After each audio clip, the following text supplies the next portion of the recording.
and welcome to talkBULL, your weekly Premier League darts podcast coming to you every single Friday until the end of May. May 30th, if I'm going to be exact on the date. My name is Harry Durham, and with me is two-time major winner and former world number one, Colin Lloyd. Coming up, we'll look back on all of the action from Cardiff, magical night, Gezi, return to Wales, Luke Littler, 9-darter, absolute scandalous attempt at a checkout to level it against Michael van Gerwen. That's Luke Humphries that I'm talking about. Stephen Bunting still can't get over the line. And Michael van Gerwen made a final. Come on now. Come on. Sorry to steal your trademark line, Mr. Wayne Mardle. Plus, we'll look ahead to week 8, night 8 in Newcastle. Hopefully there'll be a lot of people there after their Carabao Cup final win. I imagine they'll all be hungover after just getting on the sauce over the last couple of weeks. And remember, please do us a massive favour. Subscribe to the channel just down below. Leave us a comment. Leave us a like. It would mean the absolute world to us. Jawsy boy. Harry. Colin Lloyd, night 7, Cardiff. It was a mental night, my friend. I was lucky enough to be in the arena. You're up in Blackpool. But did it seem as mental on the television as it was for us spectators in the crowd? Yeah, it did, yeah. Any time you go and play darts in Wales, they're a great crowd. They love it. They enjoy themselves. And listen, it's always a party atmosphere, Harry, isn't it, at the Premier League? But the fact that you were actually there, you and Suze, you realise now what it's all about, and you know the pressures that happen for the players when they have to go up and perform in front of a crowd like that. Yeah, it was a great atmosphere. I was, me and Suze both fortunate enough to be at the World Final when Luke Humphries won his first one against Luke Littler. And we knew it then, but going on the Premier League roadshow, going to all of these different cities, the costumes, the outfits. You had so many blokes. We bumped into a group of 10 lads that were all wearing the Gerwyn Price shirts and with noise cancelling headphones as well. And you know what? It was such a great atmosphere. Them singing the national anthem as well. The only thing I'm annoyed about, and Gezi, he's been mugging me off this week, all tongue in cheek. I said to him, I saw him on Wednesday, and I went, "Is there going to be anything special, for the walk on? Are you going to have Tom Jones singing the national anthem, or I can't remember. I'm not going to try and sing the other national anthem because I don't want to offend the people of Wales, because I still am in Cardiff and I don't want people to come and get me." But he said something special might be happening, and then it was just the normal Iceman, Ice Ice Baby by Vanilla Ice, which was like really underwhelming, Gerwyn, if you're watching this. But listen, let's kick off with some of the action. Luke Littler again, just destroying the show. As far as 9-darters go, Colin, you would have hit a few in your time. Quite an unorthodox route from Mr. Littler. That's what makes it even more impressive, I think. He's got a thing, Harry, that he loves going 81, treble 17, double 15. And listen, if that's the way he feels comfortable, he gets it quite a lot. So for him, the natural route was to go treble 20, treble 17, double 15. I wouldn't go that way myself, but I wasn't up there throwing. He felt comfortable, and if you notice by his reaction, he wasn't quite sure whether it was in or not. What did he? I think he thought it was just inside the 15. But yeah. Listen, another magical leg of darts at the Premier League. He had 2-ton plus averages in the quarter-final and the semi-final as well. And I mean, he's the world champion. He was the winner of the night. He's won 3 nights now in the Premier League, sitting top of the table. But one thing that I've been noticing over the last couple of weeks, and we've touched on as well, still has quite a few darts that are drifting over to that number 5. And, I mean, it's hard to really slag that off, especially with him being the star that he is and still winning these nights and still sitting at the top of the table. Yeah. But if you're in a situation like that, and if he's going back and reviewing his games, which he's probably not, because we know he trains for about half an hour a day, and he'll probably be on the PlayStation and doing whatever an 18-year-old should be doing, what's the best advice that you'd have for him if your darts are sort of like constantly drifting Harry, over? Seriously, what advice can I give him? He's won more. He's won. I just thought Listen, about that, mate. He's won more in a year or 18 months than what I won in my whole career. But he's not been world number one yet. No, he hasn't. But I think that's only a matter of time. Listen, he's enjoying his darts, Harry. That's the great thing about Luke Litter. He walked straight up on the stage last night. He said, "Listen, I haven't picked my darts up since last Thursday." And you think to yourself, you know, it was a jaw-dropping moment because you think to yourself, my God, how can you play like that without picking your darts up for a week? Confidence, talent, put it all in a mixer, you end up with Luke Littler. The world's his oyster at the minute, Harry. And listen, he's riding the crest of a wave. He's enjoying himself, he's enjoying his darts, and he's going up there and he's putting in performances like he did last night with consummate ease. It's one of these things. He puts in an unbelievable performance yet again, but I still don't think he's the main talking point. The nine-darter is the main talking point, but there's so many different topics that we get for different people. The one bit that I did really like from Little Earth when he hit the 11, I think it was 2 5s and a 1, and then the reaction that he gave back to the crowd as well. It's almost a bit like, bloody hell, I didn't realise we were watching pub players up here, Luke. Bloody Nora. But still quality at the same time. What was I going to say? The top finish was fantastic as well. I mean, he was on for another 9-darter early on in the night. They just secured it with a tops. That was just as sweet. And the Shanghai to finish off Rob Cross was just quality, Cole. It was just quality. And I hate the cliche of us not being able to... We've run out of things to say about him. I mean, we'll start talking about him in more depth if he ever goes for a bit of a blip. But at the moment, the averages that he was putting up last night, yet again, insane. I think it's just proof of all of these youngsters coming through. And the amount of youngsters that were there last night in the Utility Arena, it was amazing. Yeah. Like, all of them rushing to the sides, all of them with their little tops on. Like, I can't remember who I was having a conversation with yesterday. I can't remember off the top of my head. My mind's probably anyone that would listen to you. Yeah, probably. But me just rambling on about nonsense. Didn't realise that. I didn't realise they've walked away, and I've just been speaking to no one for the last 20 minutes. But I was speaking about just how in the next 5 to 10 years, and we've had discussions about this as well. The averages. I mean, the averages are already absurd now. Anyway, we're probably going to be looking at the baseline average in the next 5 to 10 years being about 105 to 110, and it's just getting ridiculous. But I can't complain with us as fans and reporters, pundits, ex-players as well, because it's going to come to a point where we're probably going to have to go up to 701 rather than 501 because these averages are going to get ridiculous. Right, Michael Van Gerwen then. Incredible display against Luke Humphries in the quarterfinals. 3-0 down. We all thought he was down and out. I was sitting there being like, this is, you know, and the listeners know, Michael Van Gerwen versus Luke Humphries for me is like trying to choose your parents in a custody divorce battle. You love both of them, but you can't choose either of them. Dug so deep, Cole. And do you know what? Testament to him. I mean, we were wondering where his form had gone over the last couple of weeks, and I read an article over the weekend. Vincent van der Voort said that he's been fighting off an infection that he got in Thailand.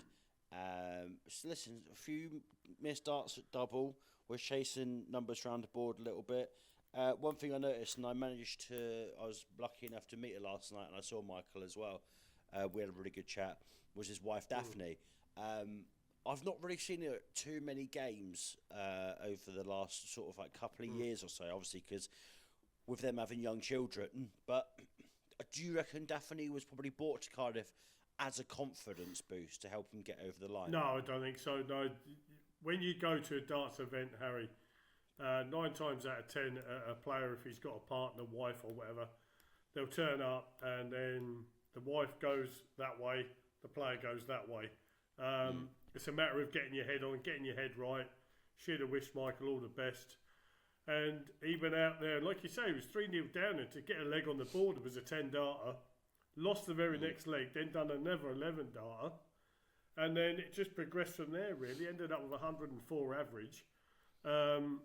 Definitely his best performance. And it was an absolute cracker of a game with him and Luke Humphries. But it was a cracker of a performance. Yeah. And listen, it'll be interesting to see what happens next week now, Harry.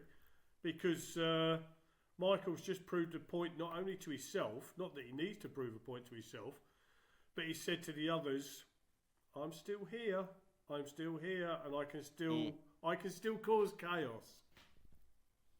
Yeah, I think at one period it was where they both almost equal in about an 111 average. I think there was about 0.2 split in the both of them, and it was absolutely incredible viewing. And Michael, obviously, we know the quality player that he is. I'm not saying anything contradictory because over the last couple of weeks we've seen, has Michael Van Gerwen still got it? How long has he got left? Blah, blah, blah, blah. But he still seemed happy. He was in the media room yesterday speaking to a fan.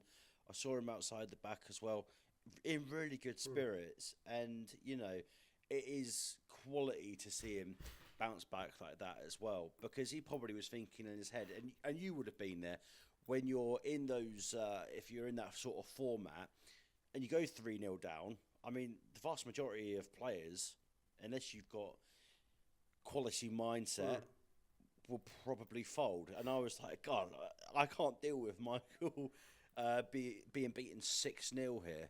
No, you're exactly right. The trouble for the other players, Harry, is Michael doesn't have that mindset. You have to beat Michael. He will be someone that keeps at you.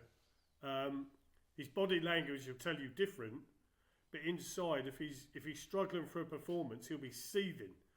But with Michael, he's one of these players that just one shot, Harry, one shot can turn his form around in a match. And there's only been a handful of players that have been able to do that. And it was actually good to see him go up there. Wasn't nice to see him go 3-0 down, but Luke was playing some good stuff. No. But then all of a sudden it was as if, I think Wayne Mardle said it in commentary, didn't he? He said, we've rolled back to 2016, 15 and 16. And it was. Yeah. It was a joy for me as a former player, but also as a darts fan. And I think the fans that would have been watching not only in the arena but at home, it was good to see Michael put in a good night's performance, because he wasn't too bad in the final. No, it's just that Luke Littler had that little bit of extra. But listen, I think now we're moving towards the halfway stage. It could get very, very interesting now, Harry, as we're running closer to the cut-off point. Exactly, and Luke Humphries, who played Michael Van Gerwen in that quarter-final, I don't really know what to say, to be honest. He's had a good rest. I think a whole week off, no Pro Tour. It was only Michael Van Gerwen that played in that. Blew a 3-0 lead, blew it at 4-1 as well. I mean, like I've already mentioned, we spoke about it as well. Ridiculous at one point that they were both averaging 111. I mean, 3 consecutive quarter-final exits for Luke Humphries now. And you know what I'm going to mention, which is the most bonkers part of the back end of that match. And Mr. Mardell, of course, had his opinion, calling it, that is ridiculous. And you have to agree with Wayne. Luke going for tops. Drifts over and goes into the double 5. And it just, I can't really put into perspective what I saw there, but is that like an act of desperation? Is that because why if you've got 80 to check out, if you're more confident on that treble 20, why aren't you going to go treble 10, treble 20, double 10?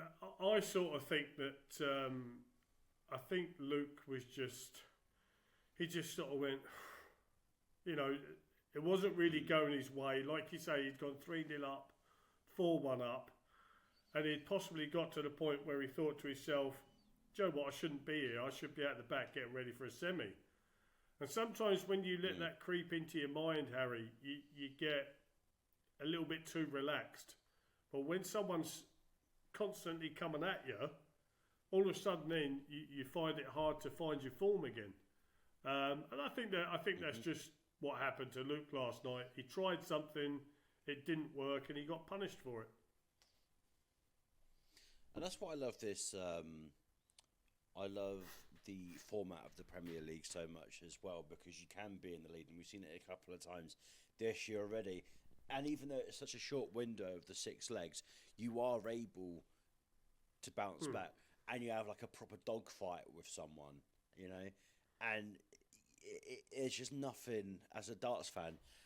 Obviously, you love the 9 darters, but like we saw with Humphries and MVG yesterday, there is nothing better than just 2 players absolutely slinging arrows and coming up with these insane averages.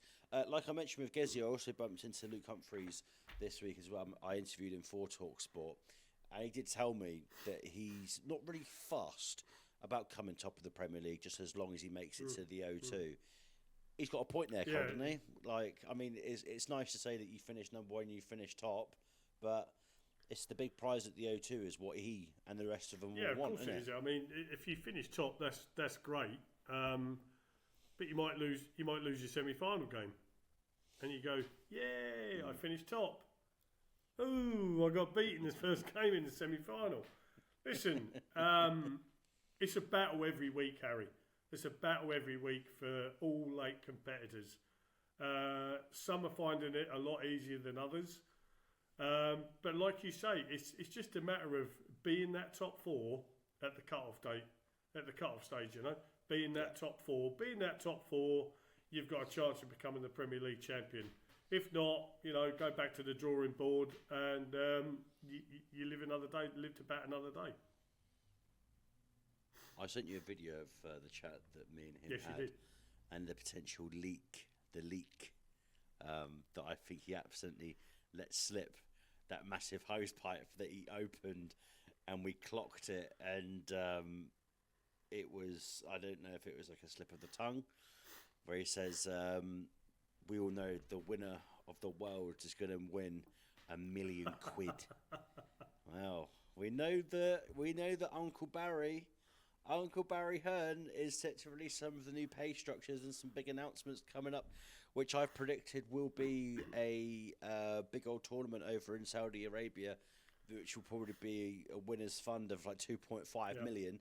But Cole, I'm not going off Luke's words. It might be a bit of a slip of the tongue, but if you had to put money on it yourself, would you say that the world is officially going to be the winner is going to make £1 million at the start of 2026? Honestly, I can't see it, Harry, because you've doubled the money.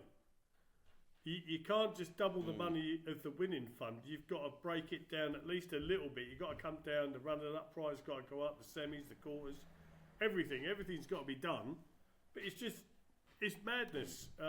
If it is £1 million, fair play to him. It'll beat the days that I went up there to try and compete and win.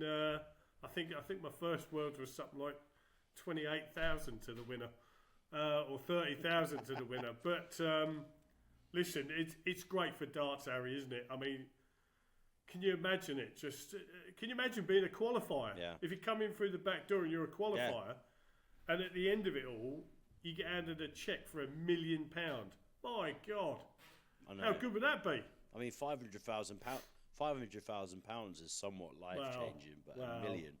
You know, it could be possible. It could be possible because obviously with Cheltenham being, obviously the bookies kept so much money off the back of that as well, and Paddy Power might be thinking, do you know what? I could give you a bit more money for the Welsh, to be honest with you, and give you a bit more sponsorship. So, and if turns out Constitution Hill falling at Cheltenham was probably the best thing that could happen for the PDC, and also Paddy Power at the same time as well. Very much so. But one thing I will say though, Harry, I don't doubt that the prize fund will go up. The prize fund is definitely going to go up, but to about 750k. I reckon so. Listen, I know this from years ago, obviously when I was still on the tour, Barry Earn used to come in and us players used to look at each other, yeah, right, you got to be kidding me. Barry always said that there's no reason why we can't have £1 million prize win for the World Championships. Well, at the time then, Harry, it was like 100 grand to the winner. We thought that was great, you know. Then it jumped up, and all of a sudden it's £500,000 to the winner. So, listen, the PDC is certainly working very, very hard to push prize funds up, so that not only the men in the sport, but the ladies within the sport, the youngsters within the sport, could earn a very, very nice living. The one thing that I found interesting as well, which I want to pick your brains out about Luke Humphries, I asked him about Luke Littler's comments about wanting to be world number one. Humphries has a lot of tournament money up for grabs this year. He said to me he's not fussed about being world number one. It's all about the world championships. With you being a former world number one and the world championships arguably being the biggest major, well, it is the biggest major in world darts, do you agree with his point? Or, I mean, the pinnacle is the world's, isn't it? So he's actually probably, if I had to think about it, hitting it on the head. He has, you want to be world champion, Harry. Of course you want to be world champion. Listen, I'm proud as punch to have been ranked number one in the world. It showed that I was a consistent performer. I won my world match play, I won my world Grand Prix, but the best I ever done was a semi-final in the Worlds. Would I have loved to have been world champion? Of course I would have been. But you know what? That's the way it is for me. But I think the pinnacle is world number one's great. There's only one way you can go from there, though, Harry. But to be world champion, that's the icing on the cake. That's the way people say it. I know it's a bit of a corny saying, but that's what people say. That's the pinnacle. World champion. There would be no better feeling. There was no better feeling for me when John McDonald used to help me. Please welcome match play, world Grand Prix, and world number one, Colin Lloyd and whatever. But listen, I'll never have it ring out a former world champion or the current champion of the world. Blah blah blah blah blah. He's right in what he says. He's focusing on the worlds, and that's what Phil Taylor used to do. Phil Taylor used to get to a certain point of the year, and then Phil was leapfrogging over everything. I'm not saying that he didn't give a monkeys about it, because he did, but his eyes were focusing and zooming in on the World Championships. Right, apologies to our Welsh fans. It's taken us approximately 22 minutes and 30 seconds to speak about Gerwyn Price. Listen, the atmosphere, like I've already mentioned, was top of the range for Gezi. Just couldn't secure his trebles in the early legs, I thought. Didn't hit a max until I want to say about leg 5, which was nuts, especially for Gezi standards as well. I mean, like Michael Van Gerwen against Luke Humphries, was very, very scared that it was going to be a whitewash. Gezi dug deep, and fair play to him as well. I'll tell you what, the standard of Rob Cross at the start, if you compare Rob Cross to the opening few legs to the last few, it was like chalk and cheese. It's like a completely different man. Cole, we've spoken about the format and how fast-paced it can be and how you can be left behind, but how you can also come back as well. Do you think it is a case of, obviously, Gezi would have been so fired up for last night of it being his home crowd that, I don't want to say the occasion got the better of him, but do you reckon he probably was so emotionally charged up for this that he sort of like dropped a bit of focus in those opening legs so Rob Cross could go ahead? I don't think it was a bit of case of dropping focus, Harry. I think it'd be a case of there's that little bit of added pressure. You want to perform for your home area. And like Gezi rightly said, he said, he only gets a chance to perform in front of, his home crowd once a year, which is at Cardiff for the Premier League.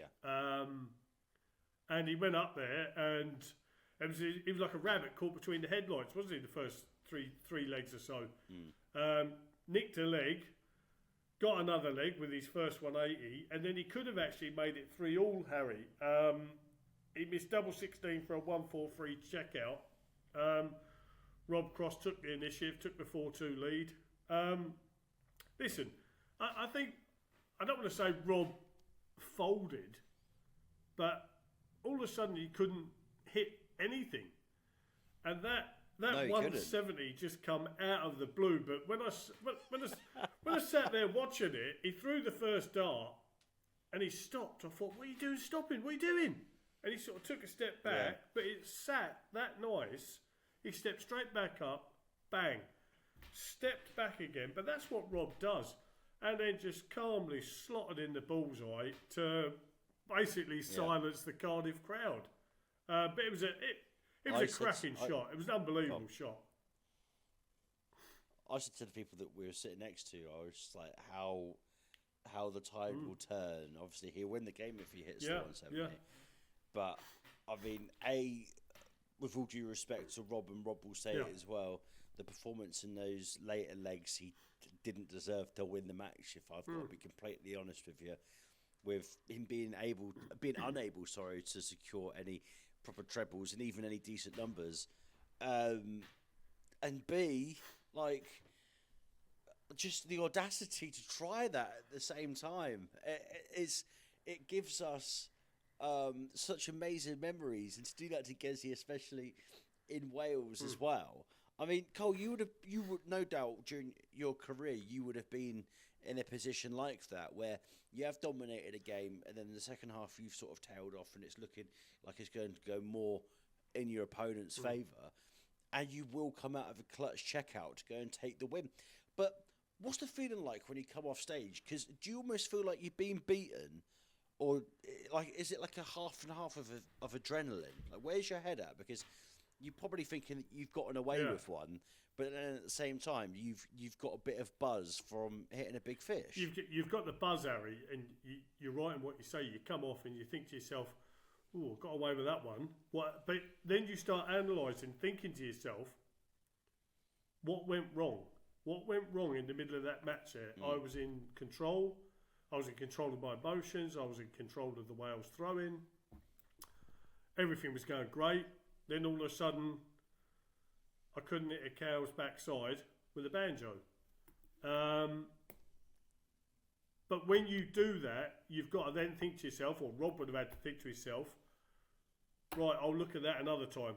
He's got to clear his head again because he's coming back for a semi-final match and possibly a final match. And I certainly don't think it's anything for Rob Cross to worry about, and nor will he worry about it, I don't think, Harry, because he's been playing so well just of late. He knows he's in good form. But there was just that little blip. But he got through it. That's the main thing you have to say to yourself. There was that little blip, but I got the win. So, just move on. It was amazing to hear the contrast in atmosphere. Before Gezi came on, he was the last quarterfinal of the night. So obviously it was the almost like main event, the halfway through sort of point. But listen, I'm not slagging off the crowd or anything, but it was just like funny to hear the crowd sort of going a bit quiet until little as 9-darter. But listen, the people of Wales, people of Cardiff were spot on. They were sensational.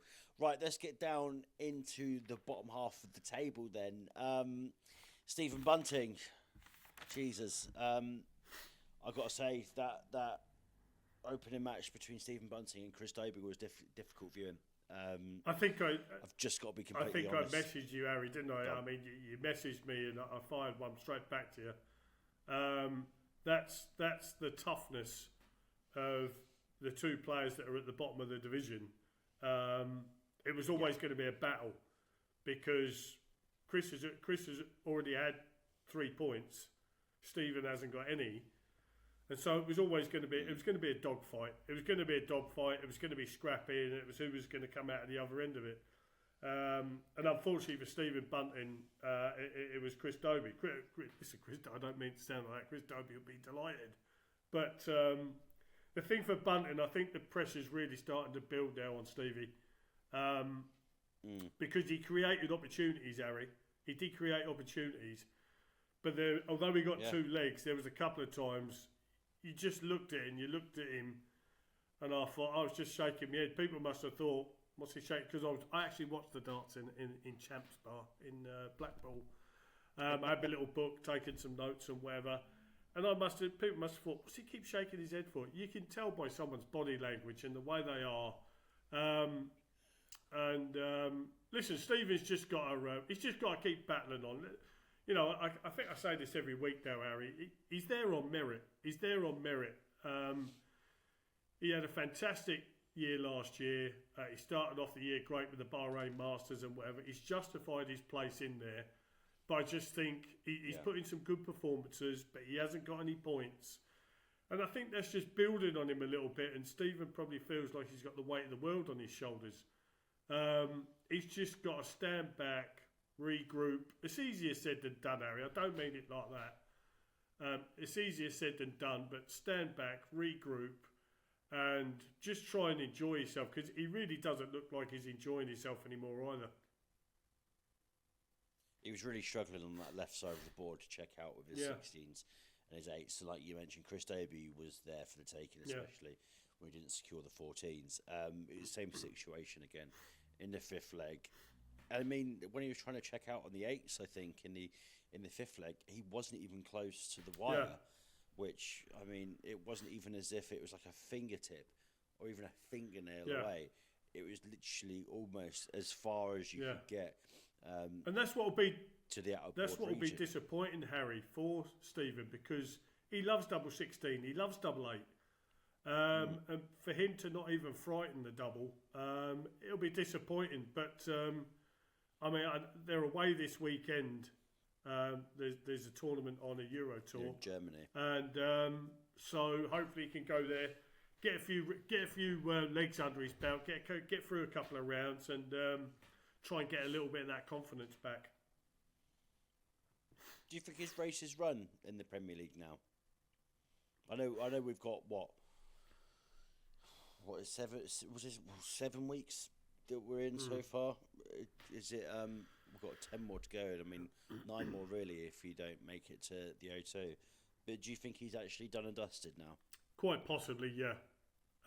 He needs to, I would say, for him to have any sort of say in what's going on, Harry, I would say he'd have to win next week. He'd have to get to a semi or a final the following week, and possibly the week after that, because it's all about confidence, and the most important thing is about Harry is getting points on the board. And unfortunately for Stephen Bunting, he has no points on the board at this moment in time. An 86 average at the same time as well. I know everything's not about averages, but when you put those statistics in front of you and you read them out, it really is staggering. When you watch the match as well, and it really, you know, it was kind of like, was it second week when it was Nathan Aspinall versus Rob Cross, and it completely sucked the life out of the room. And that's exactly what Dobie and Bunting did, with all due respect. And I mean, I rate Chris highly, like I've always spoken about. His scoring power is sensational. He's a quality bloke. He's a quality darts player. But I think we let Chris Dobie off because I imagine that he was probably partying all week off the back of Newcastle winning the Carabao Cup. Yeah, but and I mean, in saying that though, Harry, Newcastle United don't pay his bills. So it's all right having a party, but then it's time to knuckle down and do your own job. But the one thing I'll say to you about just dropping back on averages, we've got to also remember, yes, Stephen put in an 86 average last night. He'll be disappointed with that. But let's not forget though, Harry, he's had 3 weeks where he's had 100 plus averages and has still had the same result. And listen, for Dobie as well, he was disappointing last night with his performances. And he'll know that. But what Stephen Bunting didn't do, but Michael Van Gerwen did, he put him to the sword. He punished him. He punished him for playing less the darts that he knows he's capable of. Chris Dobie did not perform last night, and Michael Van Gerwen punished him for it. He got away with it with Stephen Bunting, basically. Nathan Aspinall at the same time as well. Only locked in an 88.73 average against Luke Littler. From where I was sitting, you might have seen something different on the TV screen. Seemed, obviously they're mates of each other, but it seemed a lot less pally compared to what it normally was like between the two. Is that maybe because business end is coming into now? Nathan needs some points, and you know, he wants to get over the line. He wants to make it to the O2. Yeah, that's exactly what it is, mate. It's a case of it's all right at the start of it all, Larry. It's all. I don't want to say it's fun and games, but I did say I think on our very first pod or second pod, it's all about putting points on the board. Nathan will feel that he hasn't put enough points on the board, and so at some point or another, you've got that pally thing, the cuddling and hugging and all that sort of thing. Get out of it. You've got to get up there and you've got to go up there and put in performances. Put people, once you've got them down, keep them down, and keep pummeling them. That sounds aggressive of me, Harry, but that's just the way it is. That's top class. That's top class sport for you. That's top class sport for you. Yeah, that's like what Peter Manley said a couple of weeks ago to us. It was like, I mean, I wanted posh food on my table, not Phil Taylor's. You want to be living that high class lifestyle, and I think fair play to Nathan. I think he's proved a lot of people wrong, and yet last night just wasn't his night. I mean, 0-180 he's thrown, which is actually quite surprised by Nathan, and the 88.73 average at the same time as well. I don't know. It's sort of the pendulum has sort of swung in a weird way, and it keeps swinging every single week. Where I think about who's going to be making that final spot inside the top four, I still think it's going to be. I obviously think it's going to be Littler, Humphries, and Gezi. But if you look at the Premier League table, I know Gerwyn Price has dropped down to fourth, but I mean Michael Van Gerwen goes up to third. But that fourth spot is so interesting, Carl. I know Nathan Aspinall's dropped down and is now 4 points off the fourth spot. Any of those three, I mean, it's kind of hard to predict who's actually going to make it. And that Michael is now in third, even though he's not won a night yet as well. Yeah, but he's just consistent. As long as you keep getting through them first rounds, Harry, get through them quarterfinals games, you're putting points on the board. And that's what Michael's very good at. And the thing about Michael Van Gerwen now, that would have given him such a good confidence booster, last night's performance. I'm not saying he was thinking to himself that I'm not playing well enough, I'm not playing well enough, I'm not playing well enough, because he would never tell you that. But I think he showed last night, this is what I'm capable of doing, fellas. When it all clicks into place, this is what I'm capable of doing. And when he does that, he is still a joy to watch, and he is a threat to everyone. So I think you're right. For me, the two Lukes, MVG, and then it's all to play for the fourth spot. And I personally think fourth spot is between Gerwyn Price and Rob Cross in my eyes.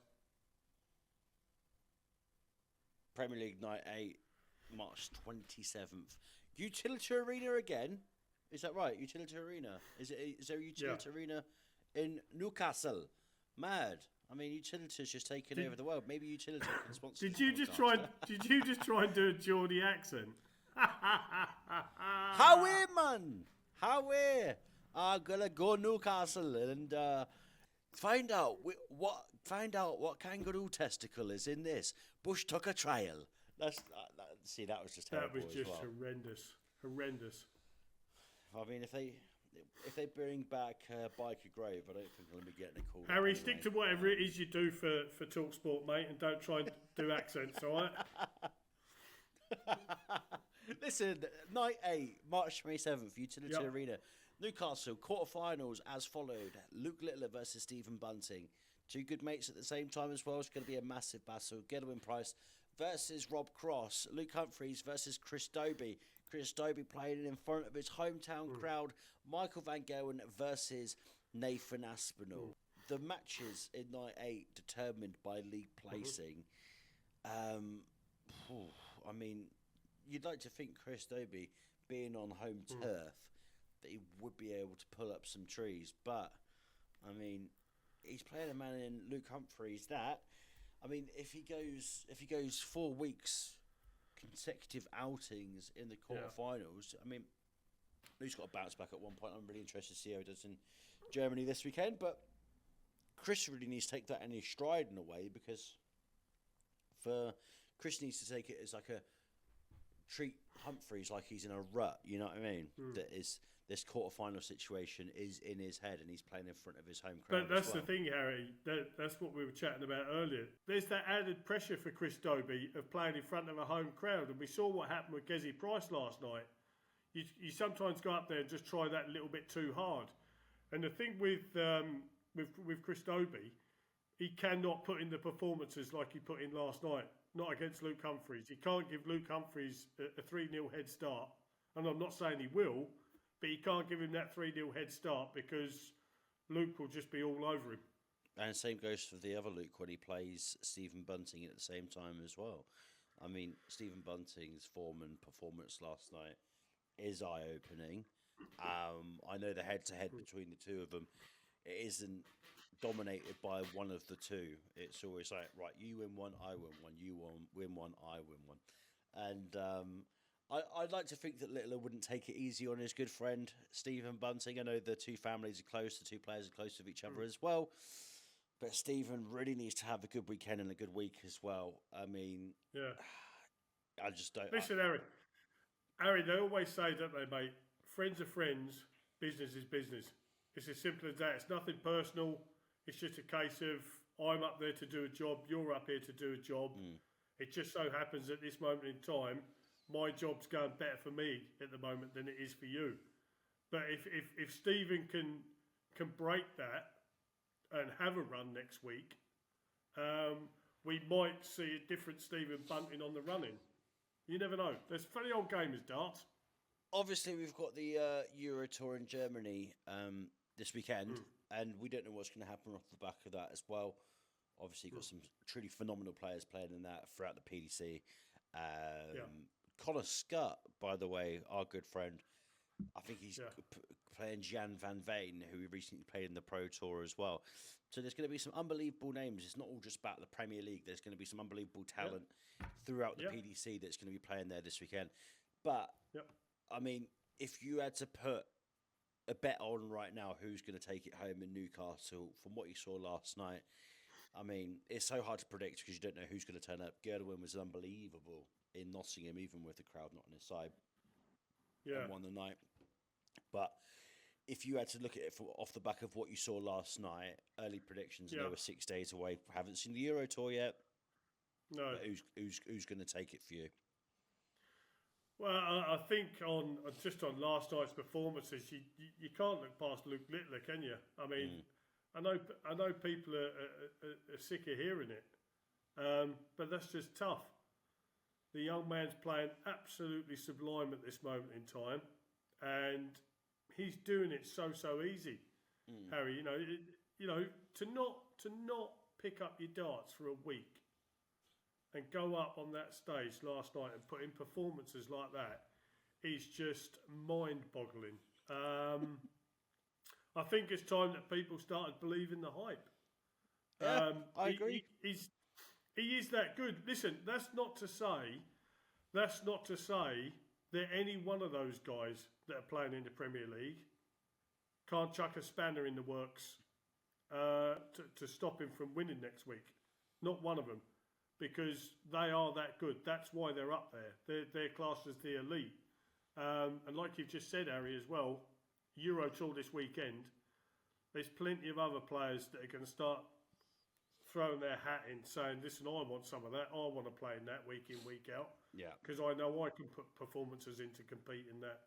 So, but at this moment in time for me, I don't really think you can look past Luke Littler because he's just looking better and better and better. It's so funny when you mention as well, and with me being an amateur darts player, we've had a couple of games with each other.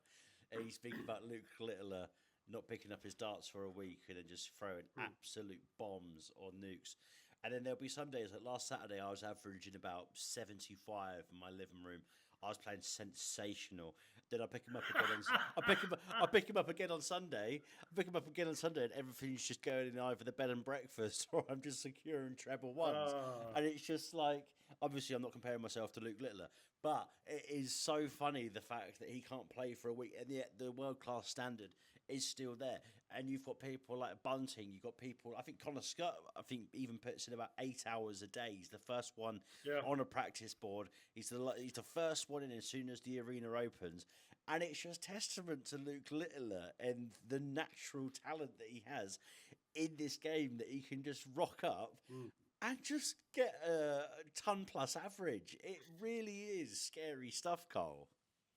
It is, mate. It's frightening. The standard in the game is just going up and up and up and up. And I think I've said it before, Harry. I was fortunate enough to go to the JDC Championships in Gibraltar at the latter part of last year. And the talent, mate, it's unbelievable. The young ladies and the young gentlemen that were there, they're going to be a credit to our sport, and they're the future of our sport. And that's exactly where Luke Littler come from. And it was nice, actually, for a few days that Luke actually, out of his own costs, he come back there to support it all still. So if it worked for Luke Littler, and believe you me, Harry, as a former world number one, I'm saying that there's a lot of talent out there. Believe you me, there's a lot of talent out there. The game's only going to grow. And listen, we spoke about it earlier again. £1 million prize money. Some of these young kids, they could end up playing for sort of like 1.5 million. Yeah. From one tour, you know, and that's without Harry. See, we're looking at the worlds. The way that the PDC works, they make everything go up. The match play money will go up. The Grand Prix money will go up. The Grand Slam money will go up. Everything will go up. The Pro Tour events will go up. The Women's Series events money will go up. The game's in a very, very good place in a minute. And hopefully I live for at least another 45, 50 years to actually see it keep growing.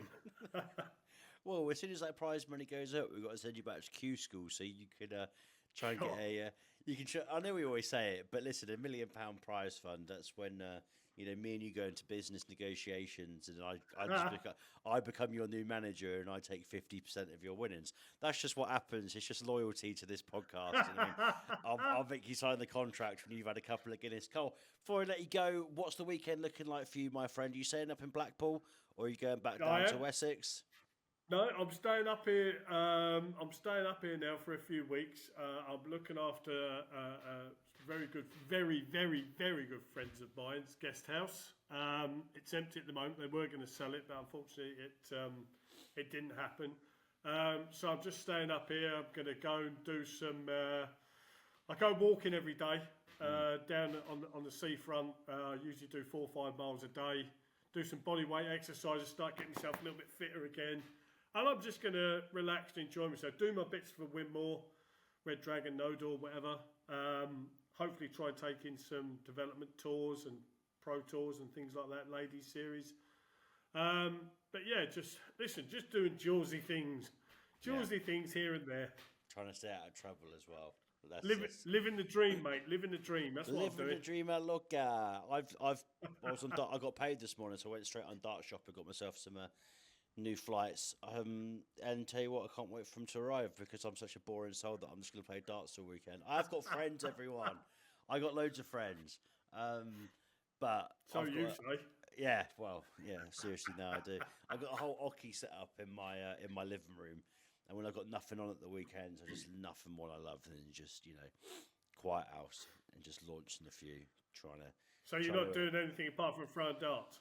I'll get to the England game tonight, Thomas Tuchel's first game, and that's about it, really. I need to get a new sofa at the weekend as well. So... Well, you've been sitting on the floor? I mean, they've only got one sofa, and when we've had people around, I've just been laying up on the rug like a stinky old dog. Do we know what Susan, our producer's doing? I'm hanging out with friends like a normal person. She says she's hanging out with friends like a normal person. Fair play, fair play. Right, ladies and gentlemen, please make sure you like and subscribe just down below to the talkSPORT Darts YouTube channel. Keep up to date with everything that's going on in the Premier League and the world of darts as well. Exclusive interviews, content, 301s that you've already seen. You can see me and Colin play each other. 20 questions as well. I've done it with Connor Scott. More people coming up very, very soon. All of the Premier League next week will be streamed live for the watch along on the talkSPORT Darts YouTube channel with our amazing darts team. Until next week, it's goodbye from me and goodbye from him, Colin Lloyd. Say goodbye, Cole. Goodbye, everyone. Tune in next week.